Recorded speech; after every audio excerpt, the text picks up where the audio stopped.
যারা কম্পিউটার দিয়ে পাসপোর্ট সাইজের ফটো তৈরি করতে চাচ্ছেন তাদের জন্য মূলত আজকের এই ভিডিওটি। আজকের এই ভিডিওতে আমি আপনাদেরকে দেখিয়ে দিব কিভাবে আপনারা ফটোশপ অ্যাপটিকে ব্যবহার করে পাসপোর্ট সাইজের ফটো তৈরি করতে পারবেন, সেই প্রসেসটা। সো যারা নতুন রয়েছেন তারা আজকের এই ভিডিওটি সম্পূর্ণ মনোযোগ সহকারে দেখবেন, তাহলে আপনি খুব সহজেই আপনার কম্পিউটার দিয়ে পাসপোর্ট সাইজের ছবি তৈরি করতে পারবেন। ওকে, সো পাসপোর্ট সাইজের ছবি তৈরি করার জন্য আপনাকে ছোট্ট একটি অ্যাপস প্রয়োজন হবে। সেই অ্যাপটি হচ্ছে অ্যাডোবি ফটোশপ অ্যাপ। আশা করি আপনার কাছে এই অ্যাডোবি ফটোশপ অ্যাপটি আছে। আর যদি অ্যাডোবি ফটোশপ অ্যাপটি আপনার কাছে না থাকে তাহলে অ্যাডোবি ফটোশপ অ্যাপটি আপনারা খুব সহজেই ফ্রিতে ডাউনলোড করে নিতে পারবেন। ওকে, সো অ্যাডোবি ফটোশপ অ্যাপটি যদি কারো প্রয়োজন পড়ে তাহলে আমাকে মেসেজ করতে পারেন। সো আমি আপনাদেরকে অ্যাডোবি ফটোশপ অ্যাপটি দিয়ে দেওয়ার চেষ্টা করব। ওকে, সো আমরা সর্বপ্রথমই অ্যাডোবি ফটোশপ অ্যাপটিকে ওপেন করব। অ্যাডোবি ফটোশপ অ্যাপটিকে ওপেন করার পরে আপনার কম্পিউটারে অ্যাডোবি ফটোশপ অ্যাপটি ওপেন হয়ে যাবে। ওকে, সো অ্যাডোবি ফটোশপ অ্যাপটি ওপেন যদি হয়ে যায় তাহলে আপনি ঠিক এরকমই একটা ইন্টারফেস দেখতে পাবেন। দেন তারপর আপনি এখানে চাইলে আপনি যে ফটোটিকে পাসপোর্ট সাইজের ফটো তৈরি করতে চান, আপনি এখানে যে খালি একটা ঘর দেখতে পাচ্ছেন, এখানে যদি ডাবল ক্লিক করেন তাহলে আপনার ফাইল ম্যানেজার অ্যাপটি ওপেন হবে। অথবা আপনি এছাড়াও এখানে দেখতে পাচ্ছেন ফাইল নামে একটি অপশন রয়েছে। আপনি যদি এই ফাইলে ক্লিক করেন তাহলে আপনার সামনে ঠিক এরকমই একটা ইন্টারফেস ওপেন হবে। দেন আপনি জাস্ট এখান থেকে ওপেন অপশনে যদি ক্লিক করেন তাহলে আপনি যে ফটোটিকে পাসপোর্ট সাইজ ফটো তৈরি করতে চাচ্ছেন সেই ফটোটিকে সিলেক্ট করে দিবেন। সো আপনাদেরকে জাস্ট দেখানোর জন্য আমি একটি ফটো দিয়ে দেখাচ্ছি। সো আপনি আপনার ফটোটিকে সিলেক্ট করে নেবেন, বা আপনি যেই ফটোটিকে পাসপোর্ট সাইজের ফটো তৈরি করতে চান সেই ফটোটিকে সিলেক্ট করে নেবেন। সো ফটোটি সিলেক্ট করা হয়ে গেলে আপনি জাস্ট এটাকে এই অপশনটিতে ক্লিক করে এভাবে বড় করে নেবেন। ওকে, সো বড় করা হয়ে গেলে আপনি এখানে দেখতে পাবেন একটি অপশন রয়েছে, এটাকে মূলত বলা হয় ক্রপ টুল। আপনি এই ক্রপ টুলটাকে অপশনে ক্লিক করবেন বা ক্রপ টুলটার উপরে একবার টাচ করবেন। দেন আপনি এখানে উপরে দেখতে পারবেন বেশ কিছু অপশন রয়েছে, তার মধ্যে রয়েছে ওয়েট। সো আপনি ওয়েটের জায়গায় লিখবেন 1.5 IN। ওকে, সো আপনি ওয়েট জায়গায় 1.5 তারপরে IN এটা লিখে দিবেন, এটা হচ্ছে ওয়েটের জায়গায়। দেন তারপর দেখতে পাবেন হাইট নামে একটি অপশন রয়েছে, হাইটের জায়গায় লিখবেন 1.9 IN ইন। দেন তারপর এখান থেকে দেখতে পাবেন যে রেজুলেশন অপশন রয়েছে, এই রেজুলেশন অপশনে লিখবেন 300 অর্থাৎ 300। ওকে, সো আপনি এই তিনটে অপশন একটু কেয়ারফুলি বা সতর্কভাবে লিখবেন, তাহলে আপনি খুব সহজেই পাসপোর্ট সাইজের ছবি তৈরি করতে পারবেন। ওকে, সো এটা হচ্ছে মূলত পাসপোর্ট সাইজের ছবির একটা সাইজ।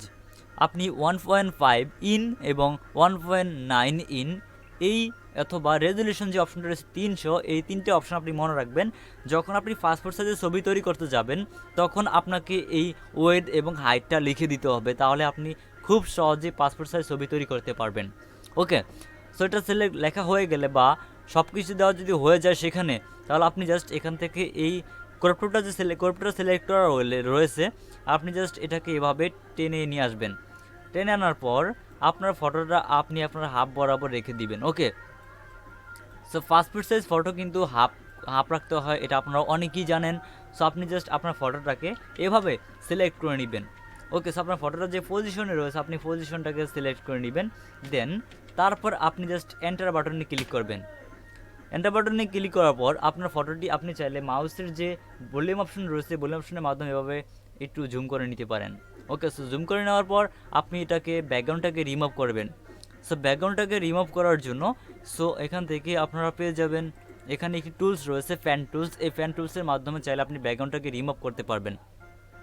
ওকে, এছাড়া ব্যাকগ্রাউন্ড রিমুভ করার জন্য কিন্তু অনেক প্রসেস রয়েছে। সো কীভাবে ব্যাকগ্রাউন্ড রিমুভ করতে হবে ফটোশপ অ্যাপ দিয়ে, এইরকম প্রসেস নিয়ে কিন্তু আমাদের চ্যানেলে অনেকগুলো ভিডিও রয়েছে। আপনি চাইলে সেই ভিডিওগুলো দেখে খুব সহজে আপনার ফটোর ব্যাকগ্রাউন্ডটিকে অল্প সময়ের ভিতরে পরিবর্তন করতে পারবেন বা ফটোর ব্যাকগ্রাউন্ডটিকে রিমুভ করতে পারবেন। ওকে, সো এখন এই ফটোটিকে যেহেতু পাসপোর্ট সাইজের ফটো তৈরি করবো, সো সেজন্য কিন্তু পাসপোর্ট সাইজের ফটো তৈরি করার জন্য আমাদের ফটোটির পিছনে একটি এক কালার ব্যাকগ্রাউন্ড অ্যাড করতে হবে। সো এক কালার ফটোর ব্যাকগ্রাউন্ড অ্যাড করার জন্য ফ্যান টুলসের মাধ্যমে আমাদের ফটোর ব্যাকগ্রাউন্ডটিকে রিমুভ করে আমরা এক কালার একটি কালার এখানে অ্যাড করে নিব। ওকে, সো আমি এখান থেকে ফ্যান টুলটিকে সিলেক্ট করে নিলাম। ফ্যান টুল সিলেক্ট করা হয়ে গেলে আমরা এখান থেকে এই ফ্যান টুলের মাধ্যমে আমাদের যে ফটোটি রয়েছে ফটোটিকে সিলেক্ট করে নিব। ওকে, সো আপনাদেরকে দেখানোর জন্য ফটোটিকে আমি সিলেক্ট করে নিচ্ছি। সো আপনার ফটোটি আপনি খুব সহজেই সিলেক্ট করে নিতে পারবেন। ওকে। সো যারা নতুন রয়েছেন তারা একটু সতর্কভাবে ফটো এডিট করার চেষ্টা করবেন, কারণ অনেক সময় ভুল হয়ে যায়। ওকে, সো আমি আপনাদের জাস্ট দেখানোর জন্য করতেছি, আমার এটা ভুল হলে কোনো সমস্যা নেই। আপনি যারা করবেন তারা কিন্তু একটু সতর্কভাবে করবেন। ওকে, সো আপনি সতর্কভাবে এভাবে আপনার যে ফটোটা যেরকম পজিশনে রয়েছে পজিশনটা জাস্ট সিলেক্ট করে নেবেন। সো দেখতে পাচ্ছেন আমরা কিন্তু এটাকে ফ্যান টুলসের মাধ্যমে এটাকে সিলেক্ট করে নিচ্ছি। সো যারা ফটোশপ অ্যাপসে ব্যাকগ্রাউন্ড রিমুভ করতে পারেন না বা ফ্যান টুলসের মাধ্যমে সিলেক্ট করতে পারেন না, তারা চাইলে আমাদের চ্যানেলে ভিডিওগুলো দেখতে পারেন। আমাদের চ্যানেলে কিন্তু এই বিষয়ে অনেকগুলো ভিডিও দেওয়া রয়েছে, আপনি সেই ভিডিওগুলো দেখে খুব সহজেই এই ফটো সিলেকশন করে ফটোর ব্যাকগ্রাউন্ড রিমুভ করতে পারবেন। ওকে, সো এটাভাবে কাটা এভাবে টেনে টেনে এনে দেন আপনি এখান থেকে যেখান থেকে শুরু করেছেন জাস্ট সেখানে আবার এটাকে অ্যাড করে দিবেন। অ্যাড করা হয়ে গেলে আপনি কিন্তু ঠিক এরকমই একটা ইন্টারফেস দেখতে পাবেন। দেন তারপর আপনার যে মাউস রয়েছে, মাউসের যে রাইট বাটন রয়েছে, রাইট বাটনে ক্লিক করবেন। দেন তারপর নিচনে দেখতে পাবেন যে মেক সিলেকশন নামে একটি এখানে অপশন দেখা যাচ্ছে, আপনি জাস্ট এই মেক সিলেকশন অপশনে ক্লিক করবেন। ওকে, সো মেক সিলেকশন অপশনে ক্লিক করার পর আপনি জাস্ট এখানে যেরকম সেটিংস দেওয়া রয়েছে সেরকমই রাখবেন। তারপর আপনি জাস্ট উপরে ওকে অপশনে ক্লিক করবেন। দেন আপনার এটা সিলেকশন হয়ে যাবে। দেন আপনি আপনার যে কিবোর্ড রয়েছে, কিবোর্ড কম্পিউটারের, আপনি জাস্ট কন্ট্রোল প্লাস যে ব্যাক বাটন রয়েছে আপনি সেই ব্যাক বাটনে ক্লিক করবেন। কিবোর্ডের ব্যাক বাটন আপনি অল্ট্রা প্লাস কিবোর্ডের ব্যাক বাটনে ক্লিক করবেন, তাহলে আপনার ফটোর ব্যাকগ্রাউন্ডটি রিমুভ হয়ে যাবে। ওকে, সো দেখতে পাচ্ছেন আমাদের ফটোর ব্যাকগ্রাউন্ডটি কিন্তু রিমুভ হয়ে গিয়েছে, অনেকটি ব্যাকগ্রাউন্ড এখানে অ্যাড হয়ে গিয়েছে এবং দেখতে পাচ্ছেন আমাদের ফটোর ব্যাকগ্রাউন্ডটা কিন্তু কাটা হয়নি। সো আমি যেটা আপনাদেরকে দেখানোর জন্য তাড়াহুড়া করে করেছি সেজন্য আমাদের এটা ভালো করে কাটা হয়নি, আপনারা অবশ্যই এটাকে ভালোভাবে কেটে নেবেন। ওকে, সো আমরা এটাকে আবার একটু রিফেয়ার করি। সো আপনি ভালো মতো এটাকে কেটে নেবেন, তাহলে আপনার ফটোটা দেখতে ভালো লাগবে। আপনি যদি ভালোভাবে না কাটতে পারেন তাহলে আপনার ফটোটা দেখতে কিন্তু ভালো লাগবে না এবং আপনার ফটোটা কিন্তু খুবই খারাপ দেখাবে। ওকে, সো আপনার ফটোটা আপনি একটু মনোযোগ সহকারে ফটোর ব্যাকগ্রাউন্ডটাকে রিমুভ করে নেবেন। সো আপনাদেরকে যেহেতু দেখানোর জন্য আমি ভিডিওটা করতেছি সেজন্য আমার এখানে কোনো সমস্যা নেই। সো আপনি আপনার ফটোটাকে খুব সহজেই করে নেবেন। ওকে, সো এখান থেকে আমরা এটাকে সিলেক্ট করে নিচ্ছি। সিলেক্ট করার পর এখান থেকে আবারও মেক সিলেকশন, দেন ওকে। তারপর এখান থেকে কন্ট্রোল ধরে রেখে আপনি জাস্ট কিবোর্ডের যে ব্যাক বাটন রয়েছে ব্যাক বাটনে ক্লিক করলে কালারটা চেঞ্জ হয়ে যাবে। ওকে, এখন আসি এখানে যে কালারটা দিয়েছি এই কালারটা এখানে দিয়েছি, এখন চাইলে কিন্তু এক কালার সিলেক্ট আছে, এখন এই এক কালারের অবস্থা আমরা কিন্তু অন্য কালারে যেতে পারবো।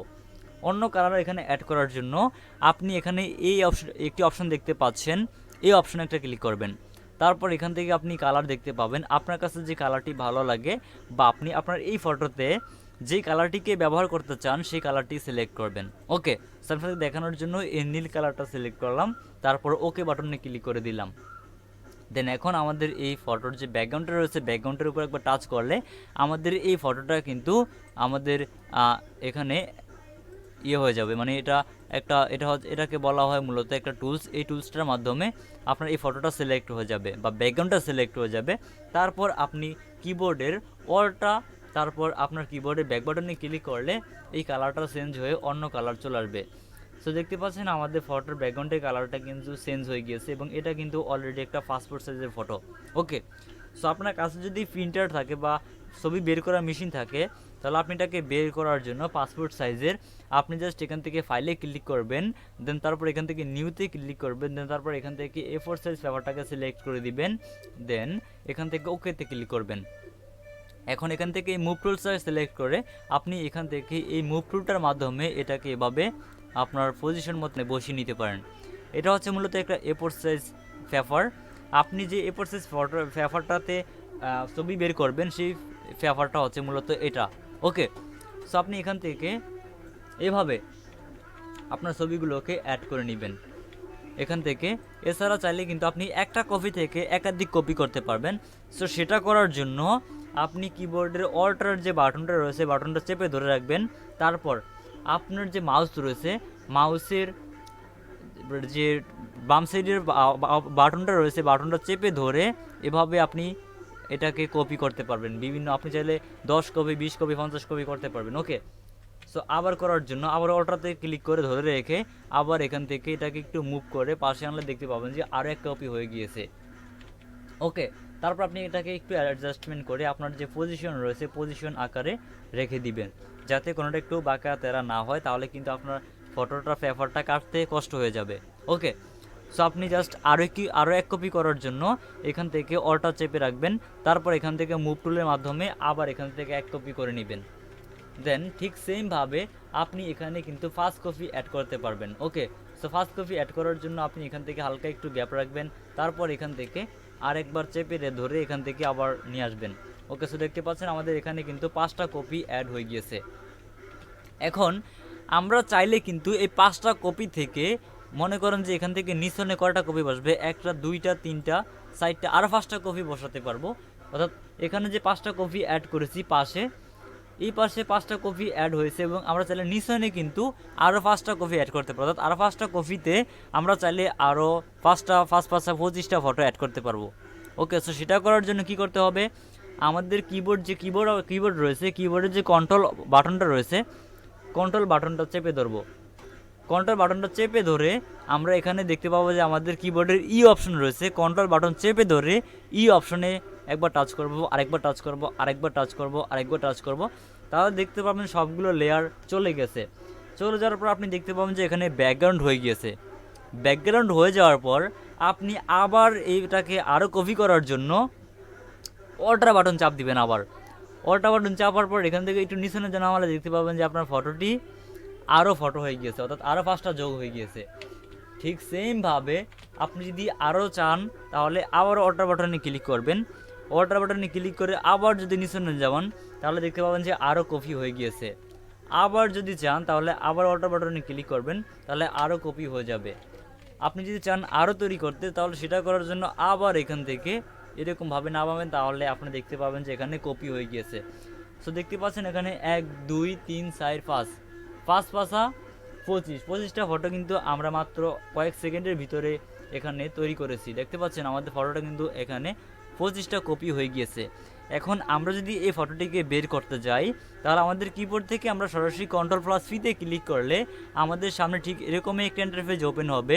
তারপর এখান থেকে প্রিন্ট অপশনে ক্লিক করার পর প্রসেসটি ক্লিক করবেন।